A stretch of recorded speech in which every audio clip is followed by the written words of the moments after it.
Well, hello everyone and welcome to Momentum channel. My name is Mo, and in this video, we're going to be taking a look at two undervalued dividend stocks in the financial sector, which pay a dividend yielding over 3.5% at this time that you could consider to buy or add to your watch list right now. The first company and stock to take a look at is called Principal Financial.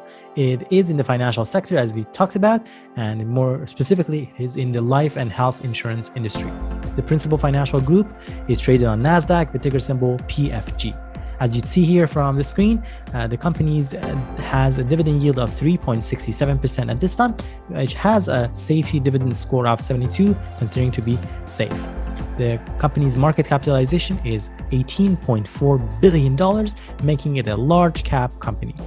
The company's stock price volatility has a beta score of 1.40, which suggests the stock is higher in terms of volatility than the general stock market. Looking at the Principal Financial Group and its history, the company started back in 1879 selling individual life insurance policies in the American Midwest. But since then, the company has grown into an international provider of insurance and retirement products and services. Their principals' diversified portfolio of complementary offerings include record-keeping and administrative services for pensions and 401k plans, life insurance, annuities, asset management services, and specialty insurance such as dental, disability, among others. Their well-established firm being coupled with their ability of having their A credit rating, their long operating history, as well as their extensive retirement plan assets make them an appealing option for dividend income investors who are looking for having kind of a consistent dividend income and which is reliable for investors at this time. And in speaking of that, if you look at their dividend key metrics, you notice that the company has a 41% payout ratio, which is overall considered decent. But when you compare it within the insurance company industries, it is a little bit edging higher for those. Overall, though, the 41% payout ratio is considered to be decent. We'd like to see a payout ratio hovering around 30 to 60% at max. Their forward payout ratio is even better at 38%, which is considered to be low for insurers.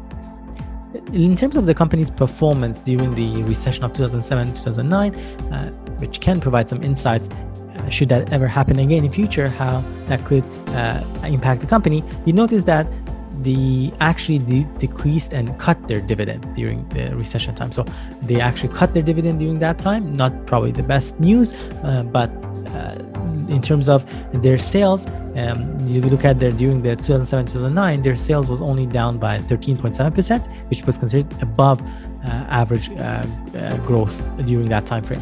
But their stocks return actually plummeted badly, going down by 91%, which trailed S&P 500's only decline of 55% during that 2007-2009 recession timeframe. On a positive note, though, that could potentially provide a wonderful opportunity for investors with the long-term horizon to take advantage of that and buy into the company and take advantage of a wonderful dollar cost averaging opportunity in that sense. In terms of the dividend growth, over the past 10 years, the company has grown its dividend by 15% per year, considered to be very fast. Last 5 years, they've grown it about 8% per year, considered to be very fast. But their latest increase was at 3.3%, which was done in July of 2021, considered to be a slow growth for that year. Looking at the history in terms of how many years they've been paying their dividend uninterrupted, they have been doing so over the past 12 years, and in all of those past 12 years, they've actually increased their dividend year after year. The company does pay its dividend on a quarterly basis in the months of March, June, September, and December, and they currently have an annual payout of $2.52 per share. Looking at the valuation metrics, the company's current dividend yield of 3.67% is about in line with their 5-year average of 3.84%, suggesting that the stock may be reasonably valued today.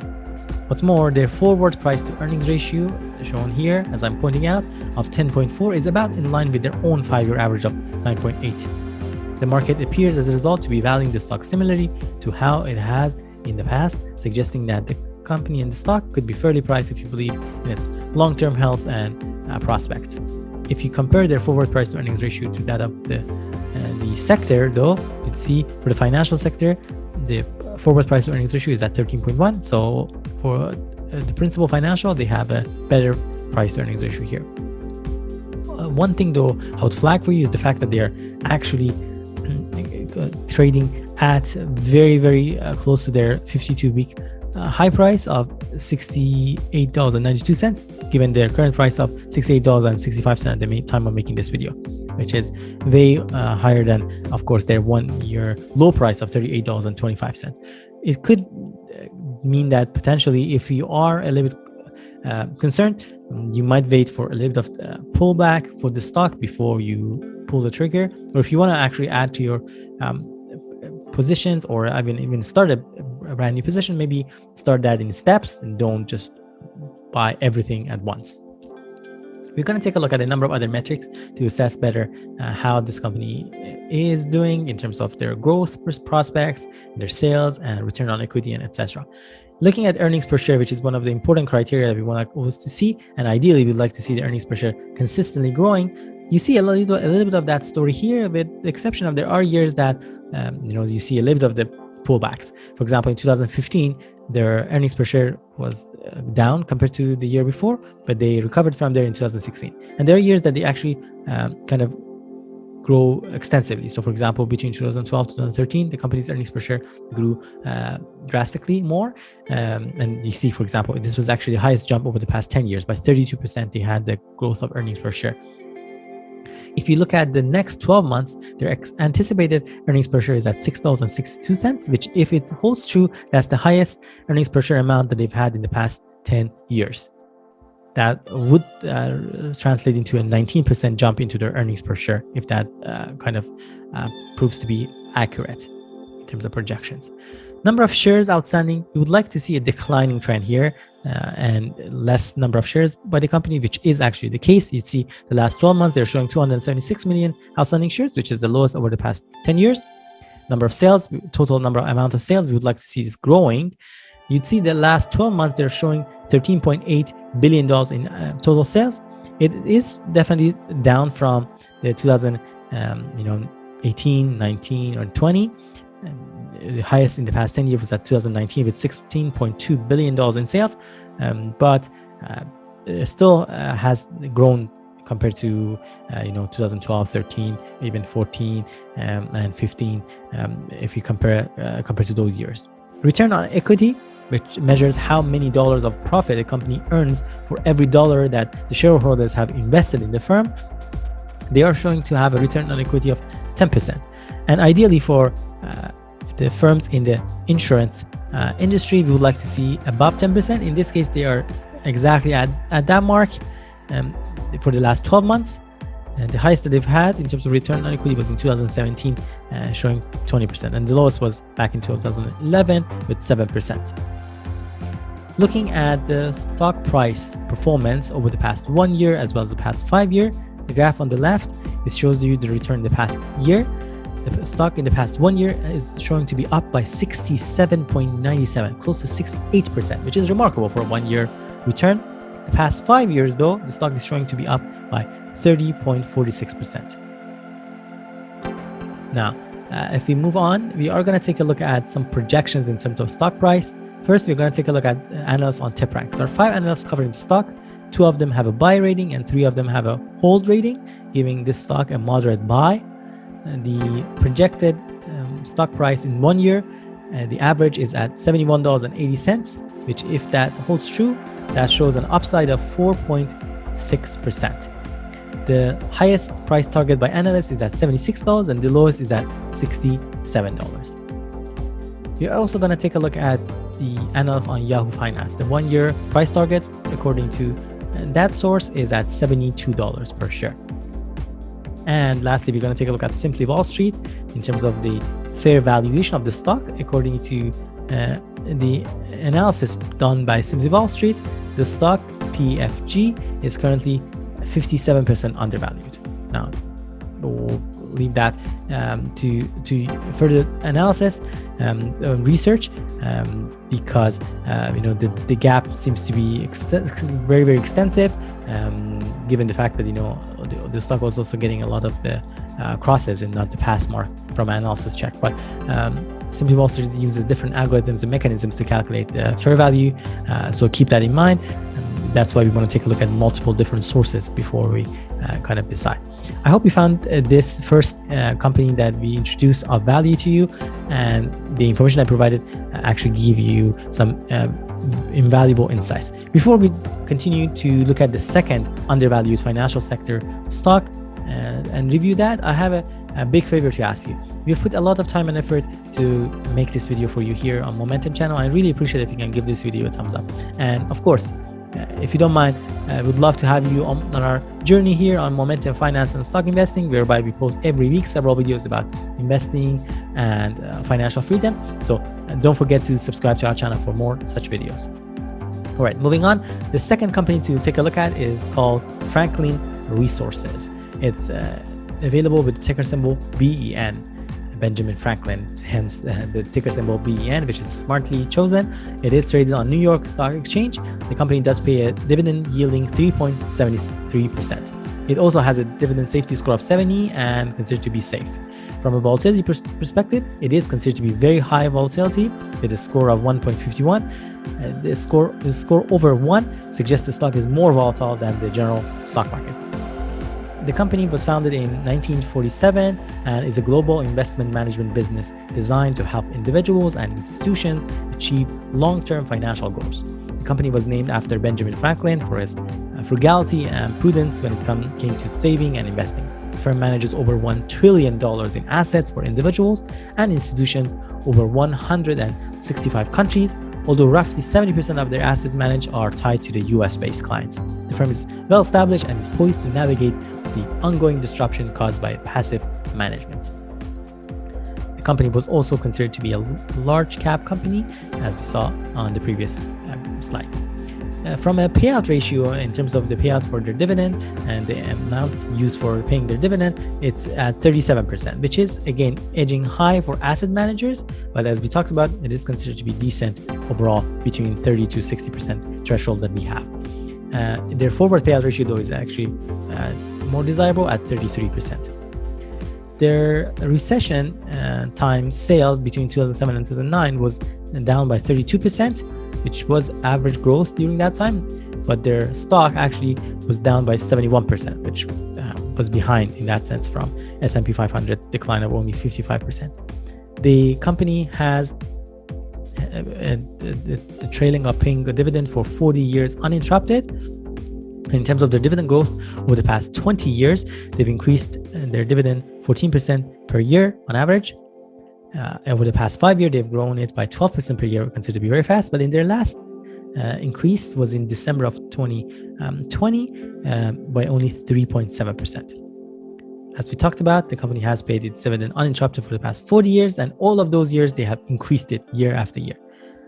Franklin does pay its dividend on a quarterly basis in the month of January, April, July, and October, and currently does pay $1.12 per share in terms of dividends. Looking at valuation metrics, the Franklin's current dividend yield of 3.73% is 18% above their 5-year average of 3.17%, indicating that the stock may be undervalued unless you believe that the company's outlook has weakened. It's also worth mentioning that their forward price to earnings ratio of 8.8 is well below their own 5-year average of 10.7. If it is unusually low, it could be a little bit of red flag in the sense that investors may have become pessimistic about the company's prospects for growth. But that's why we are going to take a look at a number of other metrics, such as the company's earnings, as well as their sales and how they have grown that over time. If you look at their earnings per share, you see a little bit of that cyclicality and ups and downs. And the last 12 months, they had earnings per share of $3.04, which was higher than the past 2019 and 2020, but definitely lower than that of 2018. The next 12 months, they're projected to have $3.43 in terms of earnings per share, which would be the highest in the past 10 years after what they had reported in 2014. The number of outstanding shares, we'd like to see a declining number, and that's exactly the case, nicely declining over the past 10 years. The number of sales and the amount of sales, actually, we would like to see a increasing trend here. That's not exactly the case. You see a little bit of that cyclicality, but what's promising is the fact that if you notice here, the last 12 months they are showing to have $7.95 billion in sales, which is again the highest that they've had in the past 10 years after 2014, similar to what we talked about, as well as 2015, that they're tying what they had reported in terms of their total sales. In terms of earnings per share, as we noticed, the next 12 months, if that holds true, if the $3.43 holds true, that shows an upside of 13% compared to the before. In terms of the return on equity, they are showing to have a return on equity of 12%, which is higher than 2020, what they have in the last 12 months. But for asset managers, we prefer to see a 25%. But if you look at it, the company actually never had this return on equity of 25%. They never met that threshold in the past 10 years. So maybe it can't be such a big red flag in that sense, because they've actually sustained their dividend payment. And as we talked about, they've actually grown their dividend for the past 40 years, as we shown earlier. Next, we're going to take a look at the stock price returns over the past time frames, the past 1 year. The first graph, the stock was up by close to 30%. The past 5 years, though, the stock has been down. In fact, it's showing a negative return of 12.80, or close to negative 13%. Not too surprising, given the fact that their sales is actually considerably down for a while, but they are showing some promising prospects, especially for the next 12 months if those projections come true. In terms of the stock price projections, according to TechRank's analyst, with the 4 ratings here, there are 3 analysts having a hold rating and 1 having a sell rating. The projection, though, for 1 year is averaging $32.25. If that comes true, that shows an upside of 7.32%. The lowest price target currently by the analyst is at $30, and the highest is at $35. Looking at the analysts on Yahoo Finance, we have a 1 year target of $31.85. And lastly, looking at the fair valuation for the stock, according to analysts on Simply Wall Street, we see the fair valuation of $61.57, suggesting that stock is undervalued by close to 51%. There you have it, folks, a quick look and review of 2 undervalued stocks in financial sectors that you could consider to add to your watch list, or potentially buy after you've done your own research.